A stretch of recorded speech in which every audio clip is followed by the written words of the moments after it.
forgave me and we put him on negotiations and he's okay. Now we're good friends, but, yeah, and I was dreaming, I mean, and I was shell shocked, but it was the right thing to do. Like, it happens for a reason. Thanks for talking yesterday on the call. Like when I'm at home, I don't have a little real conversation. Yeah. It's good. Yeah.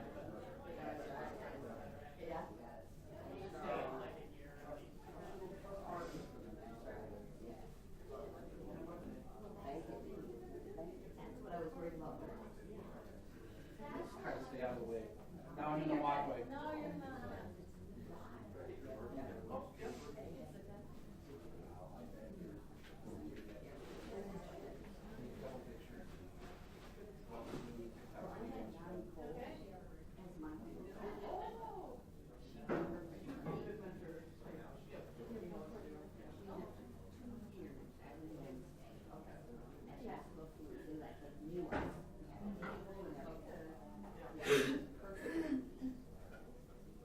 No, but things happen for a reason. That's right.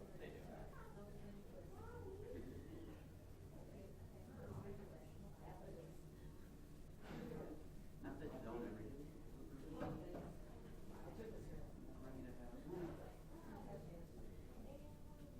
Someone's ready for.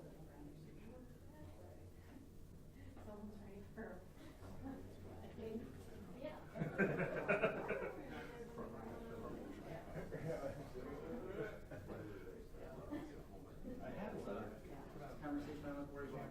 It's my privilege. I mean, at the time I called for it, Starts raining.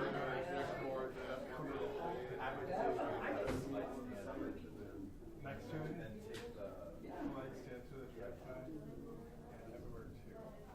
And sometimes I can set that I have a big dome. Oh yeah, you just Delicately lay it on there. Yeah. Sometimes I think that way on that.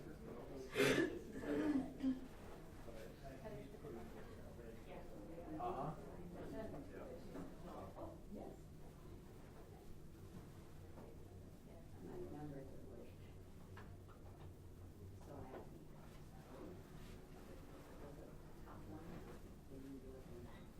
Hey, But they look back now and go,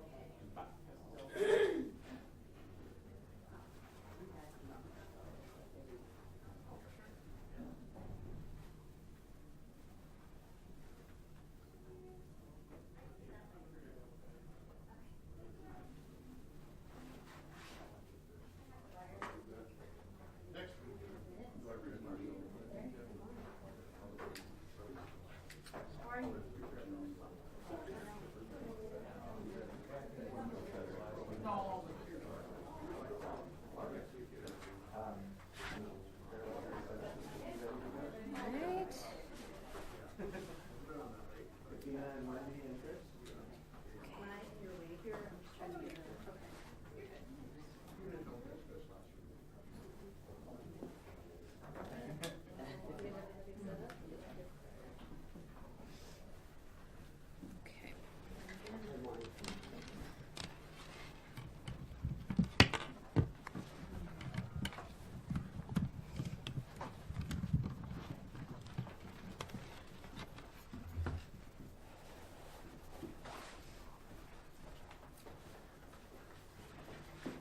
You all let us know when you're ready and we'll get started.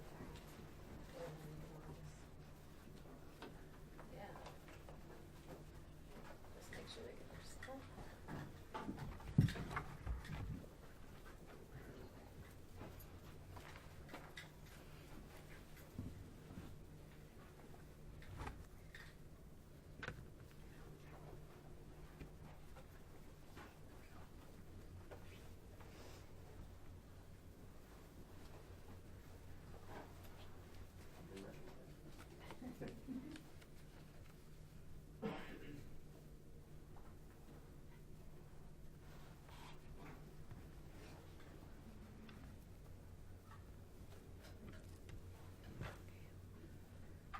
We ready, everyone?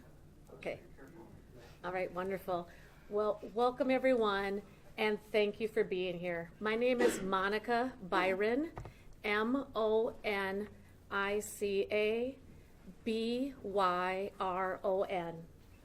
I'm an educator on leave from the Richfield Public Schools, and I am the president of Education Minnesota. We called this press conference today to join in the statewide Day of Unity declared by Governor Walz. We want to thank Governor Walz and every elected leader across this state who is standing up for the people of Minnesota. What is happening right now in Minneapolis is an unprecedented threat to the safety of all Minnesotans, brought upon by our own federal government. We all know what tragedies have happened in Minneapolis, but the ICE oppression is reaching every corner of our state. We have members reporting ICE terrorizing students in St. Paul, Bloomington, Columbia Heights, Burnsville, Fridley, Richfield, West St. Paul, Osseo, and Apple Valley. We have seen ICE agents in Roseville circling school property, just waiting for families to pick up their children.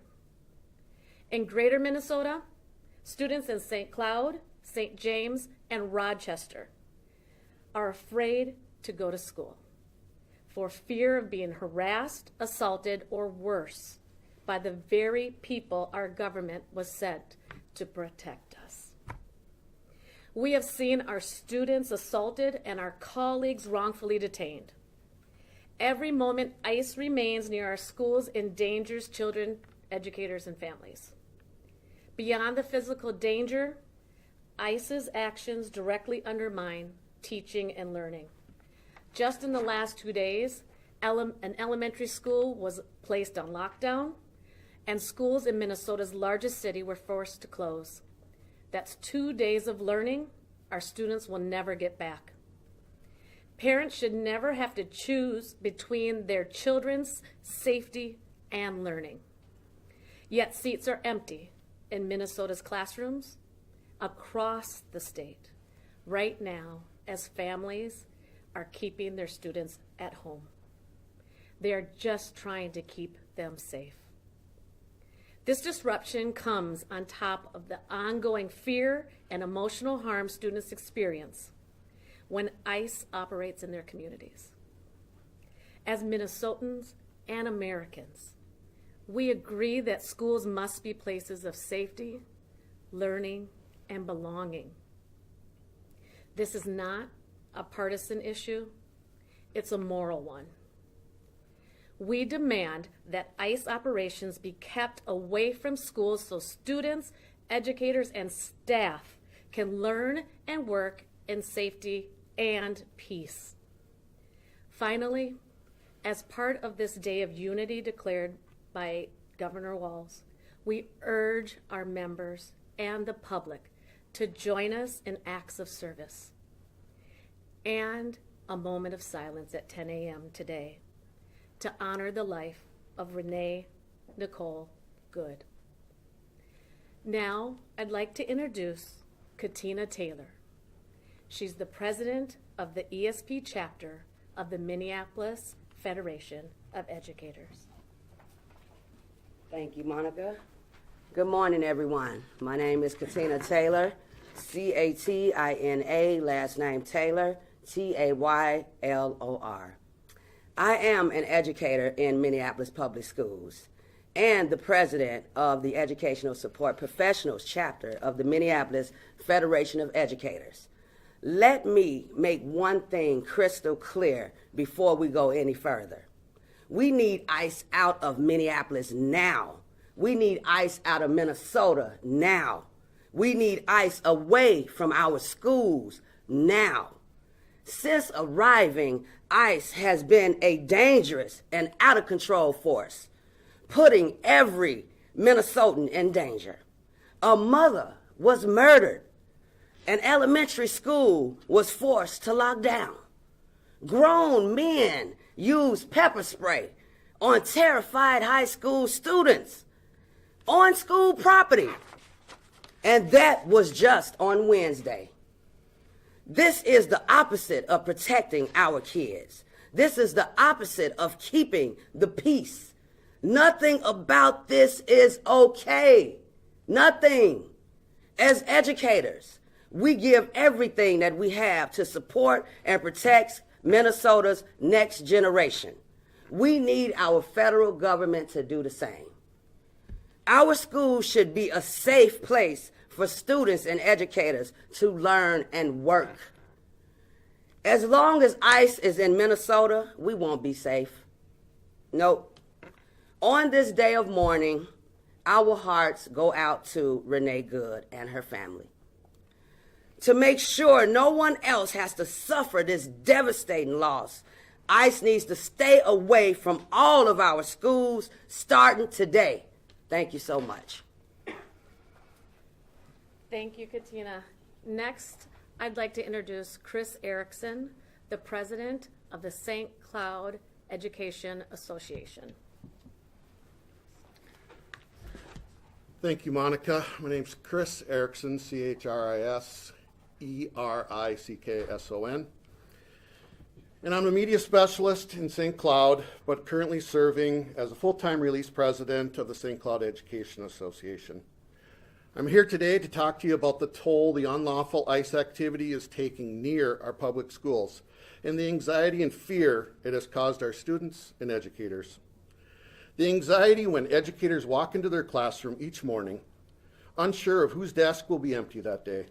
The fear as they load their students onto the bus at the end of the day, not knowing whether that child will return to their family or to an empty house.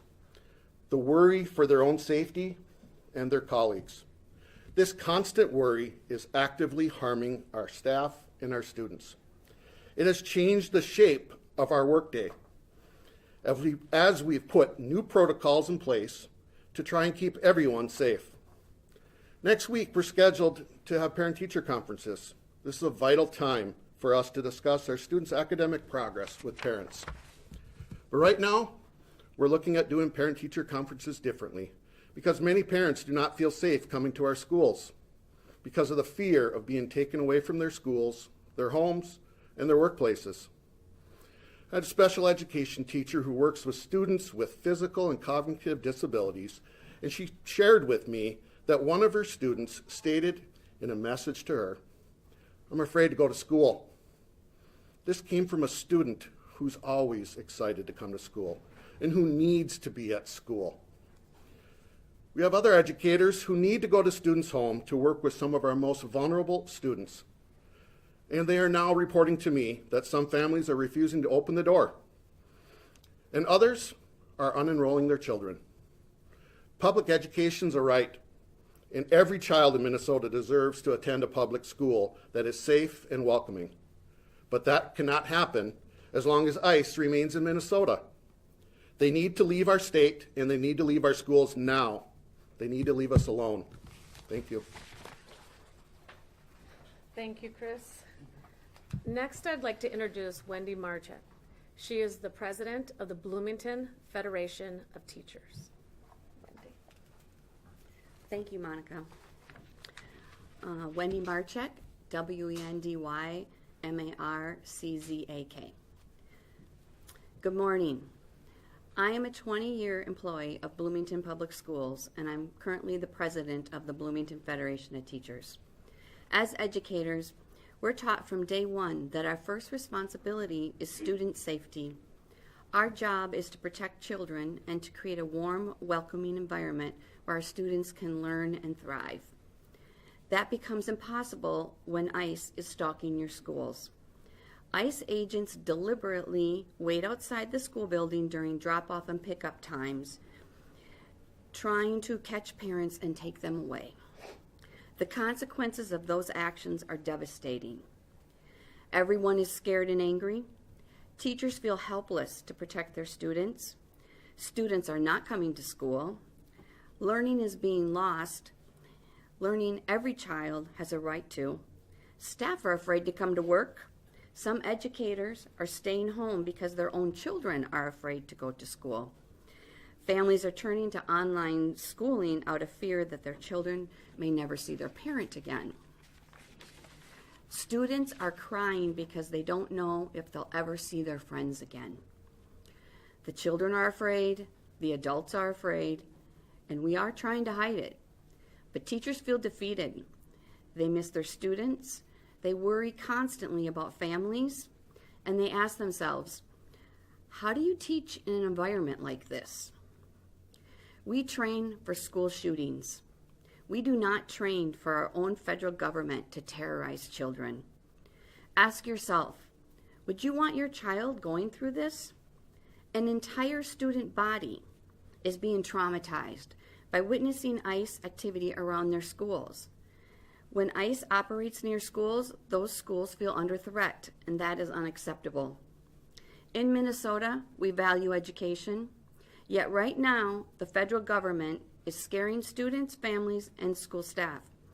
That makes one thing painfully clear. Our children's safety and education are not being treated as priorities. If they were, ICE would stay away from schools. Stop using our children as pawns, stop terrorizing families, and stay away from our schools. Thank you, Wendy. To close, I would like to once again urge everyone to join us in the statewide Day of Unity by taking some time to help your neighbors, participate in community actions, and joining in the moment of silence at 10 a.m. to honor Renee Good. I would be happy to take any questions at this time. So when you talk about ICE agents showing up outside of schools during pickup, drop-off, can you give us some examples of like what's happening? Are they going up to students, or walk us through what that looks like? So we've heard various things from across the state, from ICE agents standing close to school grounds during drop-off and pickup to circling the school properties. I don't know if anybody else would like to add some things, but Wendy, I'd like to add a little bit. Yeah. Our school, Valley View Elementary School, has been hit significantly. 142 kids didn't come to school yesterday, and we're just a tiny elementary. The ICE agents, one did pull into the parking lot, and they know they can't, so they were asked to leave. But they stand on the other side of the street. Our schools are in neighborhoods. So we know they're there, the teachers know they're there, and they are circling. And it was a family that does attend our school, their kids. They were not home, and we found a way to keep the children safe. But that's just one person, one family. Our teachers are literally following the buses home because they don't know on the other end if there's going to be a parent or not. They're literally shopping and buying products, everything that they can do because people don't want to leave their homes. And the students, all the students are suffering. They don't know the next day if they'll have a friend or not. And the teachers are just, they're scared. They want their kids back, especially their special education teachers. So that's just an example. And then you mentioned an example, I think, about pepper spray. I mean, I'm pretty sure you all saw a couple of clips, whether it was social media or on the news. Yes, they were at Roosevelt High School. And the force that we witnessed, it was sad. We need ICE out of Minneapolis and out of Minnesota ASAP. Look at that video. It will break your heart.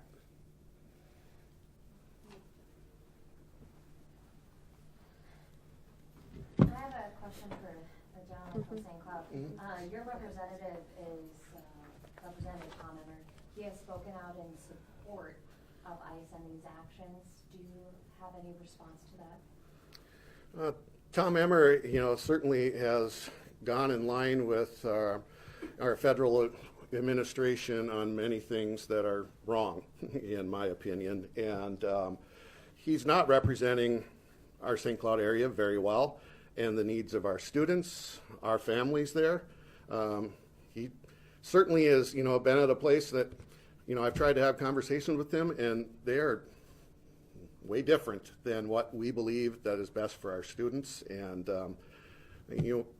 again, he's wrong in many things that he's done along the way. So, yeah, he's not good for us. Can you give us just figures to, numbers with the districts that you guys are a part of? And I know I'm familiar with Minneapolis being one of the largest in the state. Where does St. Cloud fall again? We have about 9,000 students in the district, like 14, major school sites and a few other, smaller school sites. But we have students that, it's a pretty large district, geographically.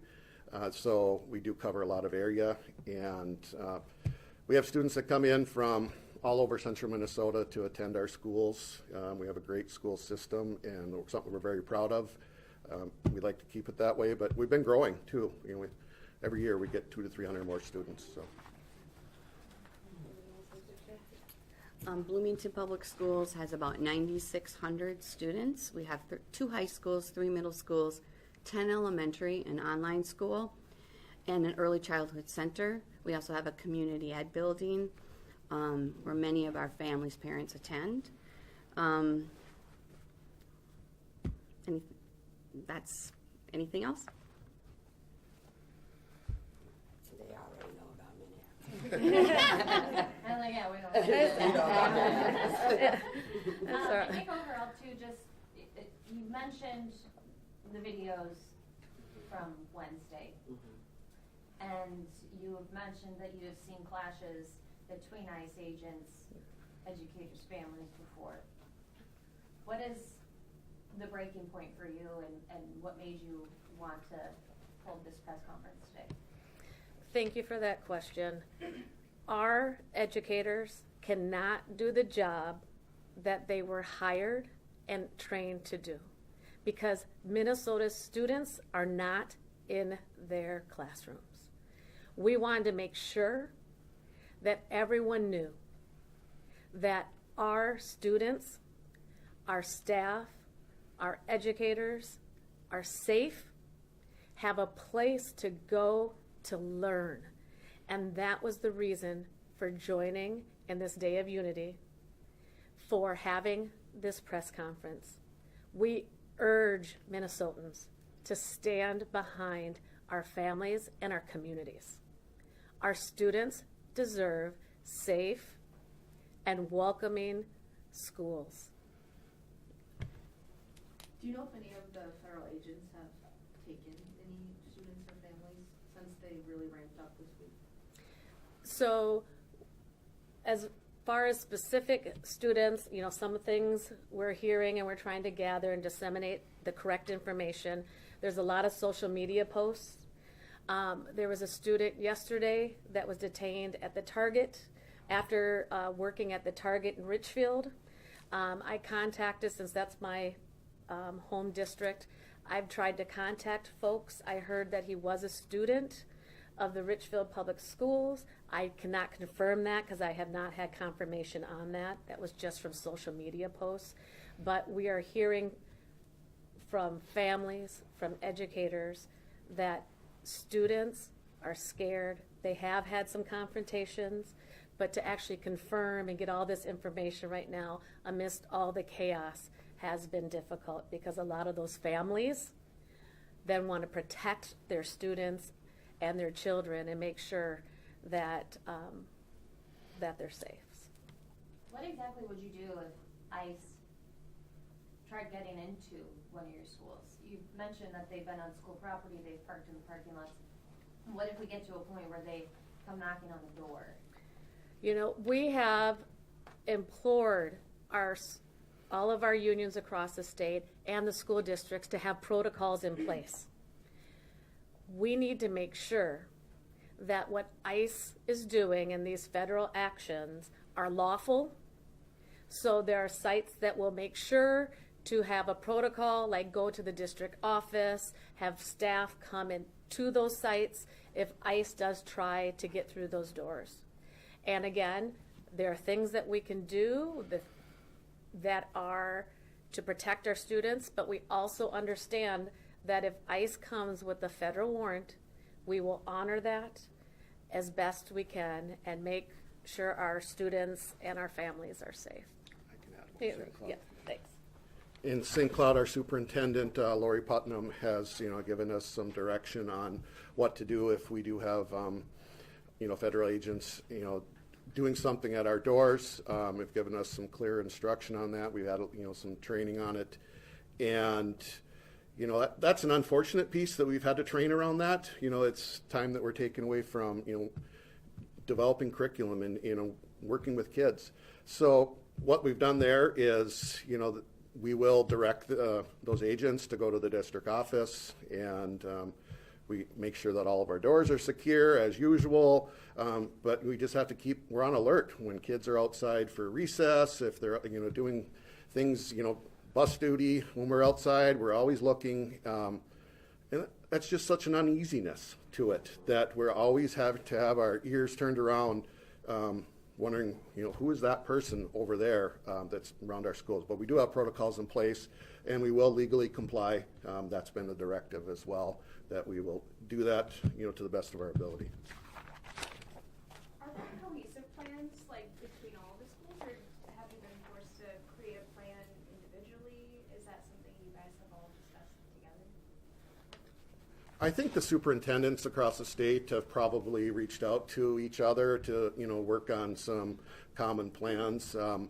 Our superintendent didn't share that with us, but they do on a lot of issues that they try to have some similar plans. But it also depends on the school district and where they're at and what sort of things are happening in that school district. We like to have a lot of local control in what we do, so there's times that we don't always agree. But.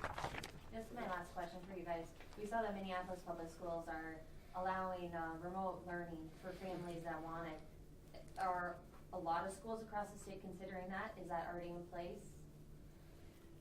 So we know Minneapolis has made the decision based on the needs of their students. MDE just issued guidance that if schools need to switch to e-learning, they can do that. In the past, it's been for inclement weather only. So we don't know of other schools currently looking at that, but as ICE activities continue in their communities, it is an option for our schools to be able to offer e-learning for our students so that they can continue to learn. These are days that are interrupted, that educators are not able to teach their students, so there is an opportunity for e-learning if it's needed by our districts. And so far, Minneapolis is the only one. So far, Minneapolis is the only one that we know that has taken action on calling e-learning days. Didn't Columbia Heights and Fridley join them overnight? They may have. I know that because of all the activity yesterday, to be honest with you, I don't know for sure, but I wouldn't be surprised after the information that we heard from our leaders and the educators in those areas. Thank you. How have you guys addressed the students about what's going on? All right, in Minneapolis, we have been ahead of the game a while. Our superintendent has collaborated with us and administration and buildings to talk about all of the protocols around keeping our kids safe inside and outside of the buildings. And so we've just been ahead of all of these things for a while. And just to be clear, can you say that again just so I can make sure I didn't miss anything? How are you communicating it to students? How we communicate. So we send out communication weekly. Sometimes they may get it twice because of, things happening so much every day. But communication we send out weekly to parents and students and staff. I'll add that, what we do in St. Cloud, and I think in districts across the state, that we care for our students when they're there every day. We try not to be too emotional. We try to stay stable, and that's been a direction or a directive that keep the course, but be on alert and know that there's counselors and other mental health people available in our schools that could help our students. If we see something, we get them to the right resources. We've done some things, getting food pantries and things in place that can help these families. So, we try to, collectively do that around our students. But when we're in the classroom, it's really about our students and the learning that needs to take place. We try to keep that, a lot of the outside influence away from them. Well, thank you all for being here. We appreciate the time that you've taken to hear us today. Thank you. Thank you.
We appreciate the time that you've taken to hear us today.